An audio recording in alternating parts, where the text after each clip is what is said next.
सकाळी सकाळी गेलो किडनी स्टोनची सोनोग्राफी करायला. तर गुड मॉर्निंग फ्रेंड्स. मुक्ताची तर सुट्टी संपली होती, त्यामुळे ती शाळेसाठी तयार झाली होती. तिला आज जायचं होतं स्कूलला. तर 5-6 दिवस तर काही स्कूलला गेली नव्हती, त्यामुळे तिचा आरामच चालला होता. तर आज स्कूलला जाण्याची तिची नाटकं चालली होती. बघा कशी करते नाटक. तर रमाबाळ पण दीदीसोबत खेळत होतं. नंतर तिच्या आत्तूबरोबर गेलं चपाती बनवायला. तर मुक्तासाठी डबा बनवत होती रितिका इकडे, आणि मला पण म्हटली तुला पण हवं आहे का शेंगदाण्याची पोळी. तर छान अशी शेंगदाण्याची पोळी करत होती ती, गुळ शेंगदाण्याची. मुक्ताचं स्कूलला जाताना तोंड बघा किती वाकडं झालं होतं. मला तर इतकं हसायला आलं तिचा चेहरा बघून. तिला अजिबात जायचं नव्हतं स्कूलला.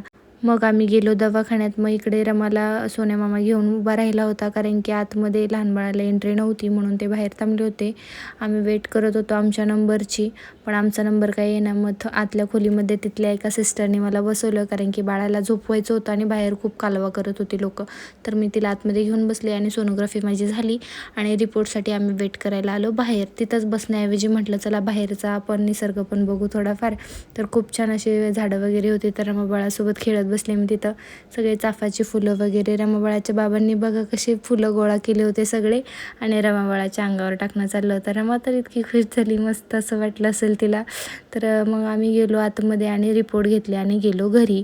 तर इकडे अक्षयनी बनवली होती मस्त अशी भेळ, तिखट आणि झणझणीत आणि आंबट गोड पण. तर खूप छान भेळ होती. आम्ही भेळ वगैरे खाल्ली. तर आज जायचं होतं आम्हाला पुण्याला रिटर्न, त्यामुळे रमाबाळाला पण मी मस्त असं रेडी केलं, स्वेटर वगैरे घातलं, टोपी घातली आणि आम्ही जायला लागलो. तर मुक्ता आम्हाला टाटा करायला आली होती, कारण ती पण स्कूलवरून आली आणि आम्हाला टाटा करायला लागली. तर सोन्या पण आला होता, तोच सोडायला येणार होता आम्हाला.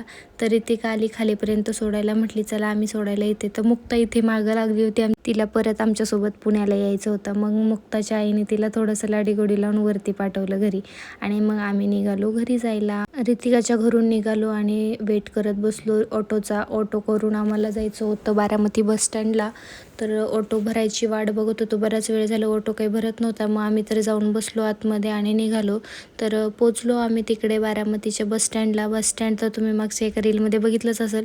आणि अनिकेत माझ्यावर इतका चिडला होता आणि नंतर स्वतःच रुसून बसला, कारण की मी त्याच्याशी बोलत नव्हते म्हणून. तर सगळ्यात शेवटची सीट मिळाली आम्हाला. इतका बोर झालं होतं मागच्या सीटवरती. तर रमाबाळ पण झोपल्यावर किती गोड दिसतात ना बाळं. तर हे बघा कसं तोंड उघडं ठेवून झोपले मस्त. अचानक बस थांबली आणि बघतो तर काय बसमधून निघायला लागला धूर. तर सगळेजण तर घाबरलोच आम्ही अक्षरशः. आधी काय झालं म्हटलं, एवढ्या रात्रीची बस का बंद पडली. तर बसमधून निघाला होता धूर. मग सगळेजण आम्ही बाहेर उतरलो. थोड्या वेळाने नंतर दुसरी बस आली आणि आम्हाला मिळाली पहिली सीट, त्यामुळं बरं वाटलं पहिल्या सीटवर बसून. नंतर पोचलो घरी. ते काकाचा लाड चालला होता. तर मग भेटू उद्याच्या व्लॉगमध्ये. Okay bye.